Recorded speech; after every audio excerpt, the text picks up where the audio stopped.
Good afternoon. This is Casey, 5 Tons with Guns. We're going to wrap up some of this bullet hammer project here. You can see what we have done. We'll cover that later. First, I want to do a little commercial on, well, not really a commercial, but a little deal on crucibles.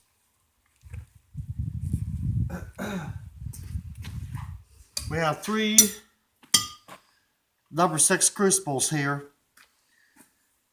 This one of which has gone through 56 pours, and we repaired it on the 40th pour, and on the 56th pour we've got a pretty profuse crack right here. Now this morning we took a new crucible, new out of the box, put it in the oven, 350 degrees for 1 hour, let it cool off. We put it in our furnace for 1 hour, full blast, and you can see how it's already getting vitrified.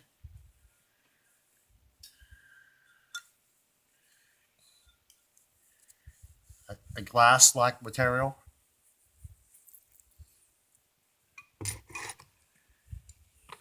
And now, in comparison, here's a brand new crucible, new in box.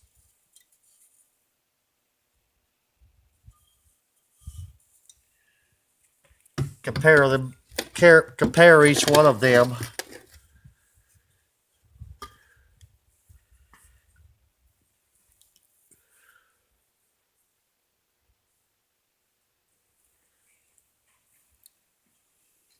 All right, now, probably the reason for the crack on the bottom.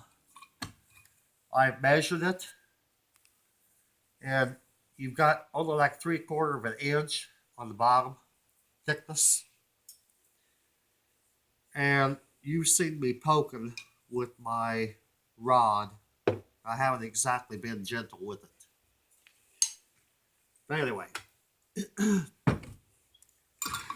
here's new in box, once fired, and 56 pours. Now, back to the little bullet hammers.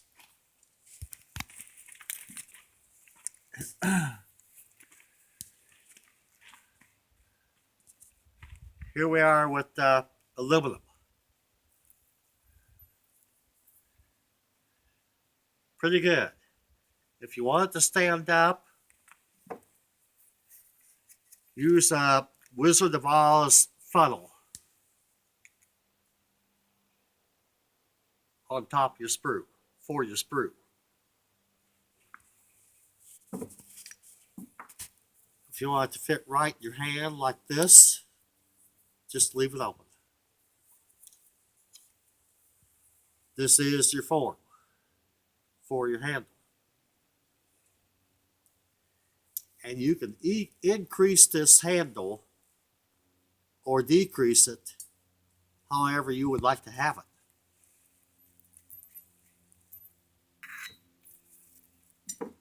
Next,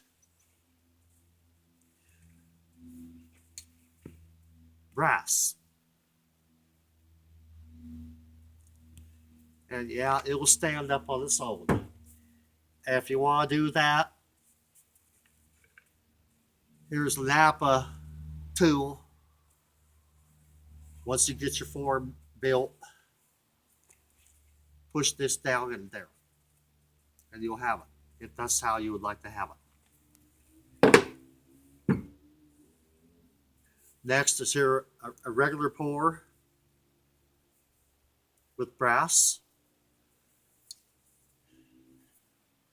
I like this. Feels good, looks good. But we still have, you're going to have failures. And I'm going to show you one. Here's a total failure. Here we have everything going for us. The handle and everything.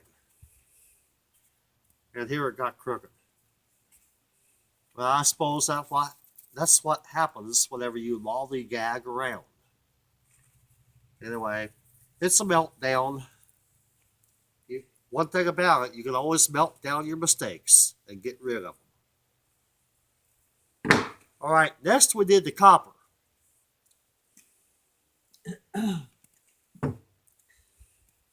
Here's our copper pour.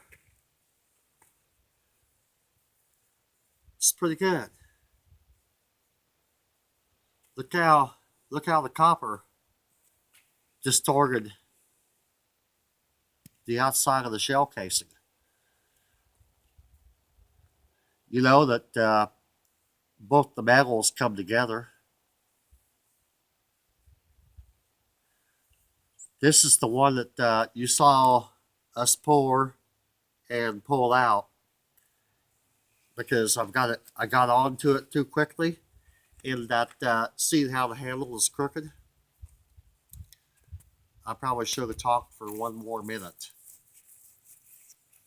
Anyway, the other copper pour, look how the copper distorted the outside of the shell casing.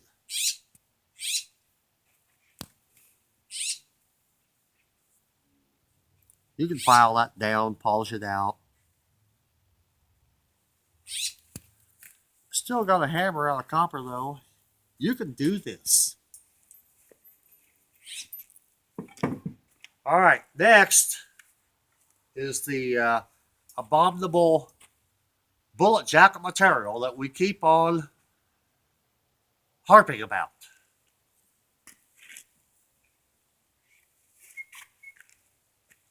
Look at this.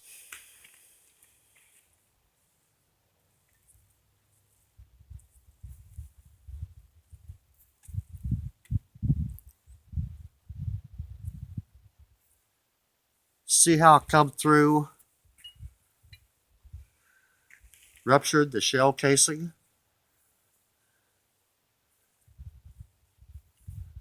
Bulged it out on both these. Well, we know that bullet jacket material will not work for a little hammer. So we'll find a use for bullet jacket material one of these days. We keep on playing with it, and I told you that we would. All right, now I have some concerns about you doing this.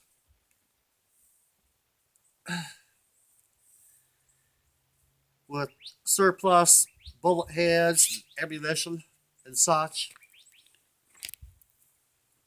And that if you would come over here, I wanna show you again.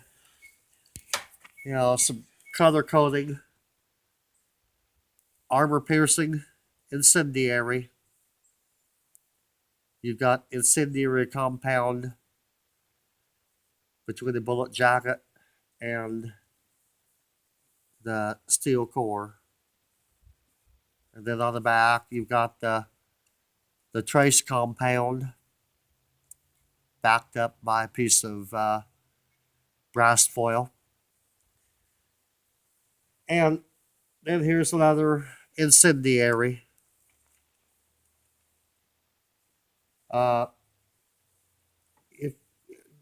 Don't do these. You can do the ball. You got lead back behind here. You can take your thumbnail.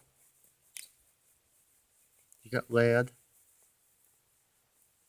Then you got the blackheads, armor piercing. You can see the steel core in the back of it.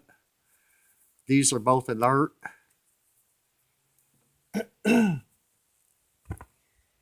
Now, tomorrow, what we're going to do for an experiment, we're going to close up on the 50 caliber bullet hammer tomorrow. But what we're going to do is we're going to take a armor piercing incendiary tracer bullet, and we're going to make a casting out of it and see if we're going to see what happens. I used to put these in the fire to get a center punch when I was a younger man. And, the steel core. And it's just right, just the right length to do close work. And I'm fond of these. Anyhow, tomorrow now, we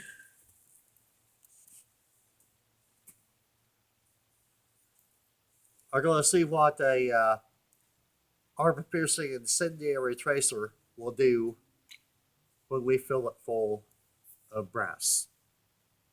Make a brass casting.